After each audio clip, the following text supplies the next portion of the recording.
In October 2025, the Russia-Ukraine war has reached one of its most dangerous phases.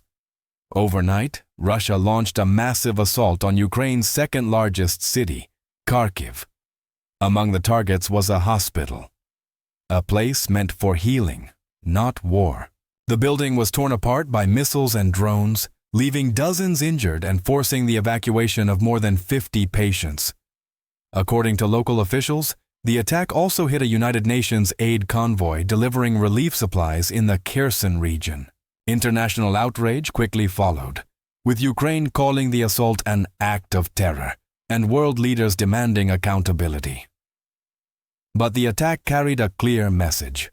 Russia is escalating its campaign and is willing to strike humanitarian facilities to break Ukraine's morale. At the same time, Ukrainian President Volodymyr Zelenskyy is pursuing a bold and risky strategy. He is calling on the United States to provide Tomahawk cruise missiles, advanced long-range weapons capable of striking targets more than 1,500 miles away. For Kyiv, this could be a game-changer. It would allow Ukraine to target Russian supply lines, command centers, and logistics hubs deep behind enemy lines. But it also raises fears that the war could spiral out of control. Zelenskyy's request coincides with a high-stakes meeting scheduled with former U.S. President Donald Trump in Washington. According to AP News, the two leaders are expected to discuss not only air defense systems and energy resilience, but also the possibility of supplying Ukraine with Tomahawks. In a statement that quickly made global headlines, Trump said, "If this war is not going to get settled, I'm going to send them Tomahawks." His comment shocked many observers because it implied that the U.S. could soon cross a red line, giving Ukraine a weapon that could reach deep into Russian territory. Ukrainian officials, meanwhile, have been holding quiet discussions with American defense contractors like Raytheon and Lockheed Martin to explore the logistics and technical cooperation needed to integrate such advanced systems. This shows that Kyiv is not only asking for help, it is also preparing to develop its own long-range capabilities for future defense and deterrence. But supplying Tomahawk missiles is not a decision the United States can make lightly. Russia's reaction has been immediate and furious.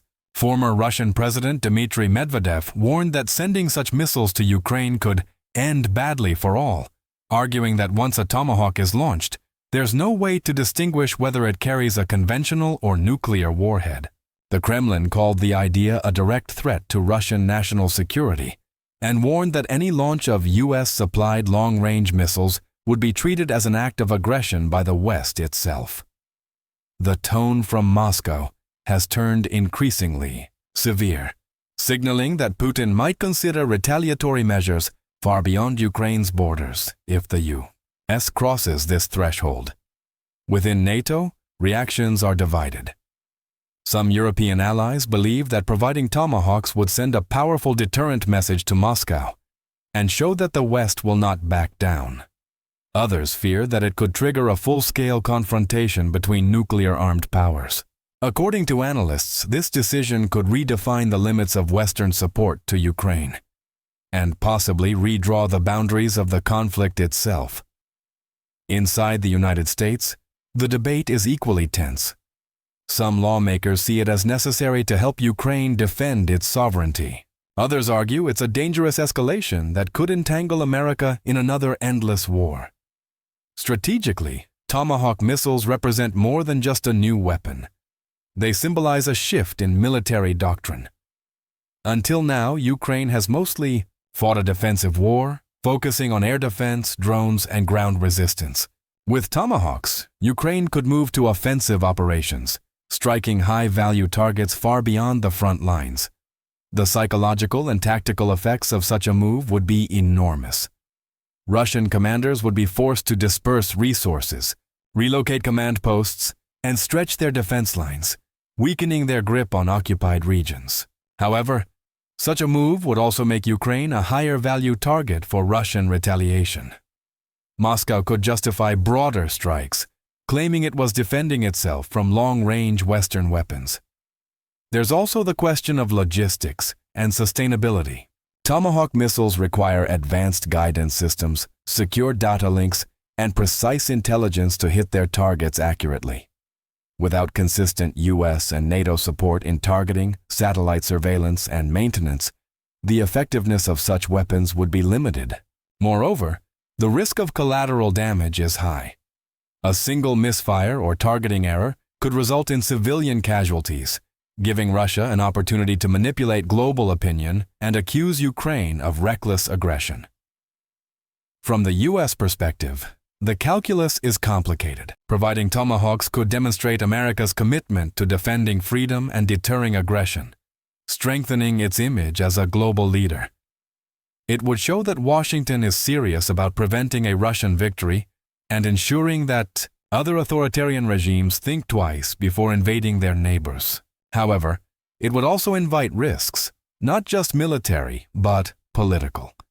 If things go wrong, Trump or any future administration could face immense domestic backlash for escalating a foreign war that many Americans already see as costly and distant. There's also the broader geopolitical dimension. Russia's allies, including China and Iran, are watching closely. Beijing has used the Ukraine conflict as a test case for Western unity, while Tehran has supplied Moscow with drones and artillery shells in defiance of sanctions. A U.S. decision to arm Ukraine with Tomahawks could push these alliances closer, creating a more polarized global order. It might also trigger proxy responses elsewhere. For instance, cyber attacks, covert operations, or military posturing in the South China Sea or the Middle East. The timing of the Kharkiv hospital attack cannot be ignored. Analysts believe Russia's intention was to remind the world, and especially Washington, that escalation comes at a price. By striking civilian infrastructure and humanitarian missions, Moscow is signaling that it still holds the power to shape the narrative and influence Western decision-making through fear. It is a cruel but calculated move, meant to create hesitation in US and European capitals. Over the next few weeks, the world will be watching several critical flashpoints. The first is the Zelenskyy-Trump meeting in Washington. Will Trump commit to sending Tomahawks, or will he keep Ukraine waiting with conditional promises? The second is Moscow's potential counter-response. If the US moves forward with missile transfers, how will Russia retaliate? Through direct military action, cyber warfare, or hybrid tactics against Western interests? Another key factor is NATO's unity. Will European allies stand firm, or will internal divisions weaken the Western stance? The outcome of these dynamics could determine whether the war escalates into a wider confrontation or shifts toward uneasy diplomacy. Ukraine's plea for Tomahawks is not just about weapons. It's about survival and leverage. Zelenskyy believes that if Ukraine can show it has the capacity to strike deep, it can pressure Russia to negotiate from a position of weakness. For Putin, however, allowing such strikes is unthinkable. His political survival depends on projecting control and invincibility.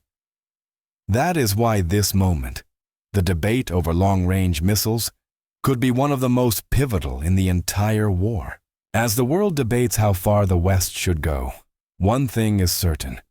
The conflict has already redrawn the global balance of power. The decisions made in Washington and Moscow in the coming weeks could shape not just the fate of Ukraine but the security architecture of the 21st century. Will the United States take the risk of escalation to end the war on its terms? Or will it step back to avoid a broader confrontation? Either path carries immense consequences. For now, the people of Ukraine continue to endure air raid sirens, blackouts, and uncertainty, clinging to hope that global powers will not let their struggle be forgotten. The Kharkiv hospital attack is not just another headline. It is a reminder of what's truly at stake: innocent lives caught in the crossfire of geopolitical games. The world watches, waiting to see whether this war will finally move toward peace or explode into something far greater. If you found this analysis insightful, make sure to like this video, subscribe for more updates on global affairs, and share your thoughts in the comments below. Do you think the US should send Tomahawk missiles to Ukraine? Or is the risk of Escalation too dangerous? Let's discuss. Because the choices made today could shape the future of global security for decades to come.